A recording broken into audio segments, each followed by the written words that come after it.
তানিশের জুতোটা না অনেক দিন থেকেই ভাবছিলাম একটু চেঞ্জ করে দেবো, কারণ ওর জুতোটা না ছোট হয়ে গেছে।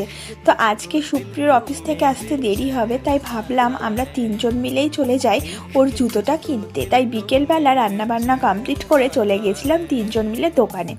প্রথমে তো একটু খাওয়া দাওয়া করতে হবে, তাই আমরা না চলে গেছিলাম একটা পেস্ট্রি খেতে। আর পেস্ট্রি খাওয়ার পর আমরা নিয়েছিলাম কোল্ড ড্রিঙ্কস।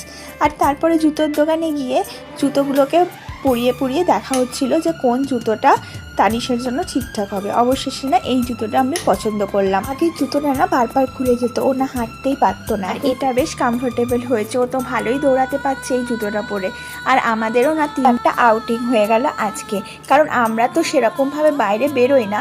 আর আজকে একটু সুযোগ পেয়েছি, কেনাকাটাও হলো আর একটু ঘুরেও আসা হলো। এখানে তো মারাত্মক গরম পড়েছে, গরমের মধ্যে একদম বাইরে বেরিয়ে আজকে একটু ঘুরে আমাদের তিনজনের এই মনটা খুব ফ্রেশ হয়ে গেল।